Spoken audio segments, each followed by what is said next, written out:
শীতের মরশুমে বনভোজন করতে পার্কগুলোতে ভিড় জমে সাধারণ মানুষের, বিশেষ করে ডিসেম্বর এবং 1 জানুয়ারির মতো দিনগুলিতে। এই ঘটনায় পিকনিক স্পটগুলির পরিকাঠামো উন্নয়নের দাবিতে সরব হলেন কালিয়াগঞ্জ ব্লকের রাধিকাপুর গ্রাম পঞ্চায়েতের বাসিন্দারা। এখানকার পিকনিকের স্পটের এক পাশে রয়েছে বাংলাদেশ থেকে বয়ে আসা টাঙ্গন নদী, আর এক পাশে রয়েছে ভারত বাংলাদেশ সীমান্ত। তাই সাধারণ মানুষের দাবি পাকা রাস্তার পাশাপাশি স্বচ্ছতা বজায় রাখতে উদ্যোগ নেওয়া হোক। তবে আগামী দিনে এই রাধিকাপুর পার্ক তৈরির পরিকল্পনা নেওয়া হয়েছে বলে জানিয়েছেন কালিয়াগঞ্জ পঞ্চায়েত সমিতির সভাপতি হিরণময় সরকার। পাশাপাশি 25শে ডিসেম্বরের আগেই পিকনিক স্পটগুলি সাফাইয়ের আশ্বাস দিয়েছেন তিনি।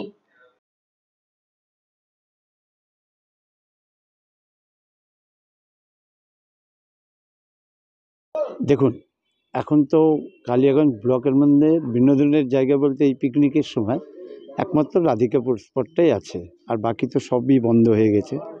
তো সেই জায়গায় দাঁড়িয়ে আমার যেটা মনে হয়েছে, রাধিকাপুরে গতবার আমি গিয়েছিলাম, যে প্রথম হচ্ছে রাস্তাটা, ওখানে এত গর্ত হয়ে আছে এবং বিশেষ করে গাড়ি ঘোড়া নিয়ে গেলে পরে বাচ্চারা গেলে সেই জায়গাটা একটা প্রবলেম রয়েই যাচ্ছে।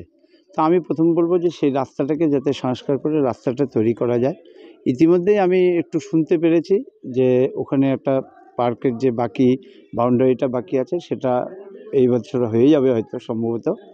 আর একটা যেটা দরকার হচ্ছে প্রশাসনিকভাবে ওই জায়গাটার উপর আরেকটু নজরদারি বাড়ানো, কারণ আমরা প্রত্যেকেই তাদের পরিবার থেকে মা বোনদের নিয়ে যাই, তাদের সারাদিনের বিনোদনের মাঝে যাতে নিরাপত্তায় কখনো কিছু না হয় সেই দিকটায় প্রশাসনিক দিকটাকে আরেকটু জোরদার করা উচিত, যাতে সুষ্ঠুভাবে মানুষ সেই বিনোদনটাকে নিয়ে বাড়িতে ফিরতে পারে। মানুষের দৃষ্টি আকর্ষণ করতে একমাত্র পাশাপাশি বর্ডার, রাধিকাপুর স্টেশন, এখানে ট্রেন লাইনটা হচ্ছে, এইটুকুই আছে, আর বাকি কিছু নেই। তবে বেশিরভাগ মানুষই বর্ডারটাকে লক্ষ্য করেই যায়, যেহেতু বাংলাদেশ আমাদের একদম পাশাপাশি এবং রাধিকাপুর থেকে খুব কাছে। মানুষ ওই বিনোদনটাকে ওইখানেও কিছুটা সঁপে দেয়, যে আমরা বাংলাদেশের অন্তত জায়গা জমি এগুলো দেখতে পাচ্ছি।